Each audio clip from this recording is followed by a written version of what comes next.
வணக்கம். நான் உங்கள் ராமன். ஒரு நல்ல மனிதர் நீங்கள் செய்யக்கூடிய செயலை மீண்டும் மீண்டும் எதிர்த்து கொண்டே இருக்கிறார் என்றால் அந்த செயலே உங்களுக்கு வாழ்நாள் பிரச்சனையாக மாறலாம். அப்பேற்பட்ட அந்த மனிதர்களை பகைத்து கொள்வது எப்பேற்பட்ட விஷயம் என்று தெரியுமா?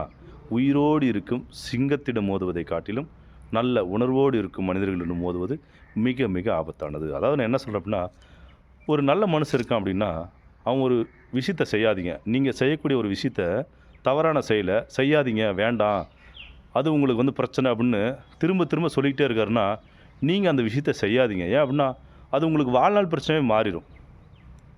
இது எதுக்கு பொருந்தும் அப்படின்னா, திருமண வாழ்க்கை, காதல், கல்யாணம், போதைப் பொருள், ஒரு விஷயத்தில் நீ இறங்காத, இந்த இடத்துக்கு போகாத, வண்டியை வேகமாக ஓட்டாத அப்படின்னு ஒரு விஷயங்களை அவங்க திரும்ப திரும்ப சொல்லிக்கிட்டே இருக்காங்க அப்படின்னா, அந்த பிரச்சனை நீங்கள் கேட்காம ஒருத்தரை ஆதங்கப்படுத்துறதா, காயப்படுத்துறதா, இல்லை கோவப்படுத்துறதா நினச்சி நீங்கள் வேணுமுன்னே அந்த விஷயத்த பண்ணுவீங்க.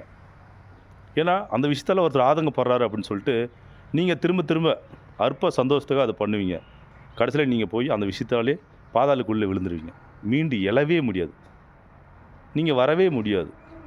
அப்பேற்பட்ட அந்த மனுஷங்களை, நல்ல மனுஷங்களை ஆதங்கப்படுத்துறதோ, இல்லை அவங்கள கெட்ட வார்த்தையில் பேசுகிறதோ எப்பேற்பட்டது தெரியுமா? உயிரோடு இருக்கிற சிங்கத்தை காட்டிலும் உணர்வோடு இருக்கிற அந்த மனுஷங்கிட்ட மோதுவது மிக மிக ஆபத்தானது. நான் திரும்பவும் சொல்கிறேன், உணர்வோடு இருக்கும் மனிதர்களை தீண்டுவது கூர்மையாக இருக்கும் கத்தியை சீண்டுவதற்கு சமம். அதாவது ஒரு கூர்மையான கத்தியை நீங்கள் கேர்லெஸ்ஸாக பிடிச்சிங்க அப்படின்னா அது உங்கள் கையை குத்தி கிழித்து ரத்தம் பார்க்காத விடவே விடாது. அந்த மாதிரி தான் ஒரு நல்ல மனுஷங்களை மீண்டும் மீண்டும் நோகடிக்கிறோன்னு சொல்லி நீங்கள் அந்த விஷயத்தை திரும்ப திரும்ப செஞ்சீங்க அப்படின்னா அந்த விஷயமே உங்களை குத்தி கிழித்து ரத்தம் பார்க்காத விடாது. அப்பேற்பட்ட அந்த பிரச்சனைகள், நீங்கள் செய்யக்கூடிய அந்த செயல்கள் பார்த்திங்கன்னா வாழ்நாள் பிரச்சனையாக மாறிடும், உங்கள் வாழ்க்கையின் நாசமாக போயிடும். ஏன்னா இப்போ வரும் காலத்தில் பார்த்திங்கன்னா நீங்கள் இந்த மாதிரி விஷயங்களை நிறைய செஞ்சுக்கிட்டு இருக்கிறீங்க. இதெல்லாம் நீங்கள் திரும்ப திரும்ப செஞ்சீங்கன்னா உங்களுக்கு வாழ்நாள் பிரச்சனையாக மாறிடும், உங்கள் வாழ்க்கையே நாசமாக போயிடும்னு சொல்கிறேன். திருந்திக்கோங்க.